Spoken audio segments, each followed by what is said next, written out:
दोस्तों, आज के इस वीडियो में हम लोग प्राकृत संख्या, पूर्ण संख्या, पूर्णांक, सम संख्या, विषम संख्या, भाज्य संख्या, अभाज्य संख्या, परिमेय संख्या, अपरिमेय संख्या और वास्तविक संख्या का इसका जो एग्जाम्पल होता है यानी जो उदाहरण होता है, इसका परिभाषा और इसके एग्जाम्पल को समझेंगे। फ्रेंड्स, आप वीडियो में एंड तक बने रहें ताकि आपको ये चीज़ अच्छे तरीके से समझ में आए। तो चलिए फ्रेंड्स, वीडियो शुरू करते हैं। पहला है प्राकृत संख्या, जिसको इंग्लिश में नेचुरल नंबर कहते हैं। प्राकृत संख्या होता है गिनती की संख्या। गिनती 1 से शुरू होता है, तो 1 2 3 4 5 इसी तरीके से आगे बढ़ते रहेगा। ठीक है, ये होता है प्राकृत संख्या। इसमें कभी भी माइनस वाली कोई भी संख्या नहीं होगा, जैसे -1 -2 -3, ये सब प्राकृत संख्या में नहीं आएगा। और फ्रैक्शन में यानी भिन्न में 2/3 4/5 6/5, ठीक है, फ्रैक्शन में इसमें नहीं आता है, किसमें? प्राकृत संख्या में। ठीक है, तो ये सिर्फ गिनती की संख्या होता है, 1 2 3 4 5 6 7 8 9 10 इसी तरीके से बढ़ते जाएगा। ठीक है, आगे है पूर्ण संख्या, होल नंबर। ये भी प्राकृत संख्या होता है, यानी प्राकृत संख्या के आगे अगर हम 0 को लगा देते हैं तो ये पूर्ण संख्या बन जाता है। ठीक है, तो इसमें भी -1 -2 -3 यानी ऋणात्मक वाली कोई भी संख्या नहीं होगा। ठीक है, यानी ऋणात्मक वाली कोई भी संख्या नहीं होगा। और इसमें फ्रैक्शन भी नहीं होगा, 2/3 4/5 6/7, ठीक है, ये सब चीज़ में नहीं होगा। जो नंबर होता है, गिनती की संख्या होता है, वो आएगा और आगे क्या आएगा? 0। ठीक है, तो ये हो जाएगा होल नंबर यानी पूर्ण संख्या।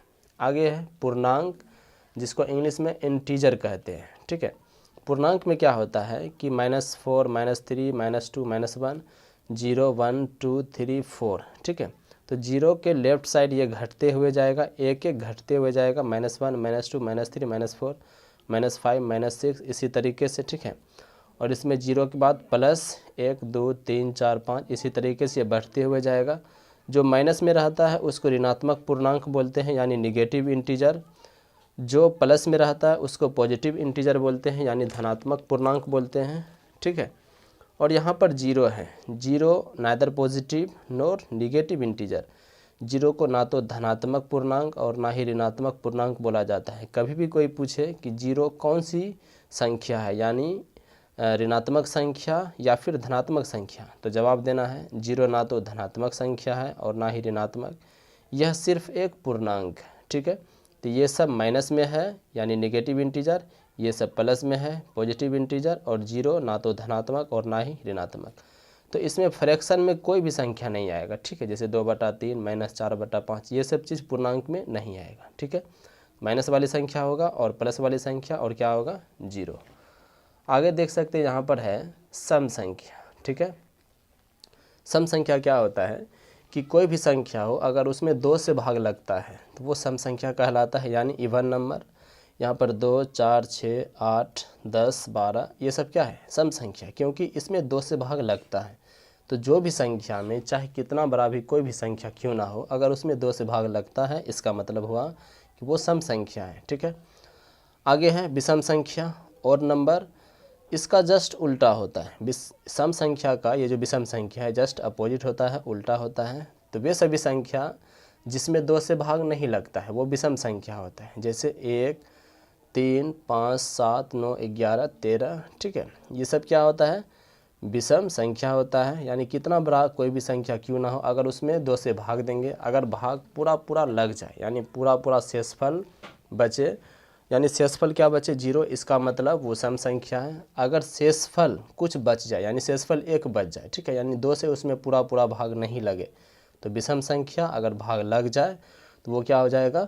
सम संख्या। ठीक है, आगे क्या है? भाज्य संख्या, जिसको इंग्लिश में कंपोजिट नंबर कहते हैं। भाज्य संख्या में क्या होता है कि कोई भी संख्या हो, उसमें किसी न किसी संख्या से भाग जरूर लगता है, जैसे 4 6 8 9 10 12। भाज्य संख्या 4 से शुरू होता है, इस चीज़ को याद रखना है, 4 से शुरू होता है। ठीक है, और इस भाज्य संख्या में क्या होता है, ये जैसे 6 को लेंगे तो 1 और 6 को छोड़ करके दूसरे संख्या से भी इसमें भाग लग जाता है। ठीक है, यानी 2 से 4 में भाग लग जाता है, 6 में भी 2 से लग जाता है, 3 से लग जाता है, 8 में भी भाग लग जाता है 2 से 4 से। ठीक है, तो ये एक ऐसा संख्या होता है जिसमें किसी न किसी संख्या से भाग जरूर लगता है। ठीक है, ये होता है भाज्य संख्या। और एक और चीज़ में याद रखना है, जो भी भाज्य संख्या होगा उसका अभाज्य गुणनखंड, ठीक है, यानी उसका जो गुणनखंड होगा वो 2 से ज़्यादा होगा। 2 से क्या होगा? ज़्यादा। जैसे 4 है तो 4 को हम लिख सकते हैं 2 गुना 1, ठीक है। तो इसका गुणनखंड क्या हो गया, 2 से क्या हो गया ज़्यादा, ठीक है।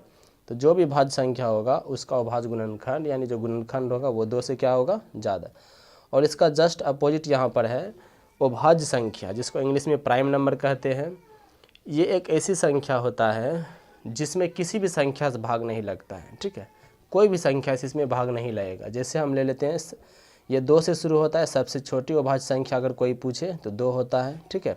2, 3, 5, 7, 11, 13, 17, 19, 23, 29, 31, इसी तरीके से ये बढ़ते जाएगा, ठीक है।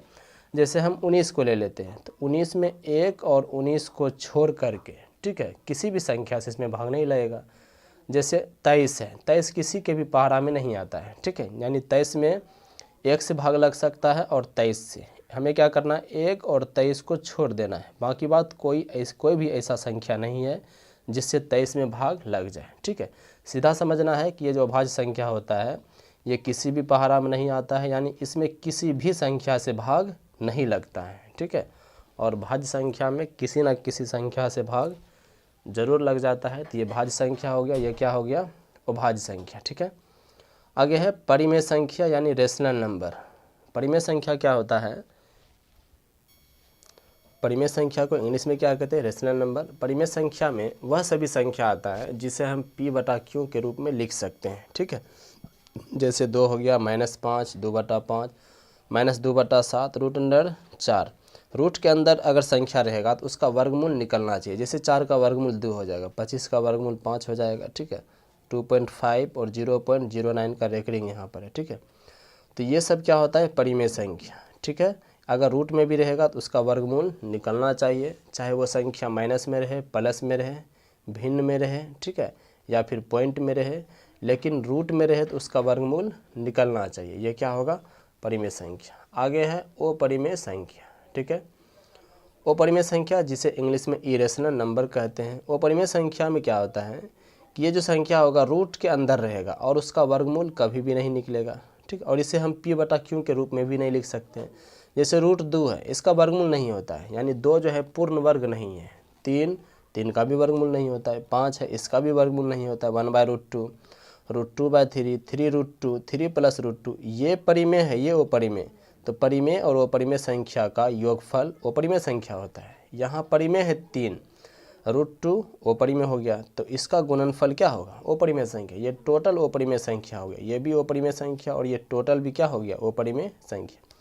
तो ये पूरा का पूरा जो संख्या है, ठीक है, ये है इरेशनल नंबर यानी अपरिमेय संख्या। ये हमेशा रूट में रहता है और इसका कभी भी परफेक्ट वर्ग, ठीक है, यानी परफेक्ट जो नंबर होता है वो इसका नहीं होता है, ठीक है। ये कभी भी बाहर नहीं निकलता है। यानी जैसे मान लेते हैं यहाँ पर √अंडर क्या है 16 का वर्गमूल 4 होता है, यानी ये बाहर निकल गया, ठीक है। इसका वर्गमूल हो गया 25 का वर्गमूल क्या होता है 5, ये बाहर हो गया, लेकिन ये 5 बाहर नहीं होगा, इसका वर्गमूल नहीं निकलेगा, ठीक है। यानी ये जो है पूर्ण वर्ग संख्या नहीं है।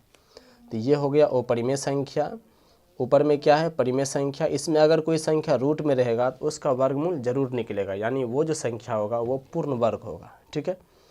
तो आगे देखते हैं वास्तविक संख्या, ये लास्ट रियल नंबर, जिसके इंग्लिश में क्या कहते हैं वास्तविक संख्या को रियल नंबर।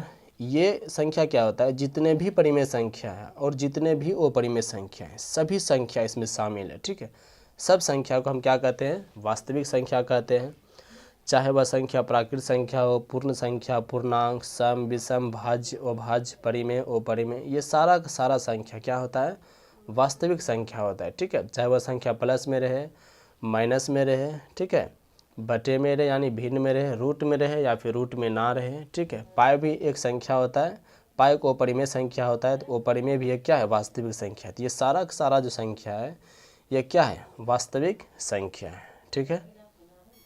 अब थोड़ा सा यहाँ ये देख लेते हैं कि प्राकृत संख्या को किससे सूचित करते हैं।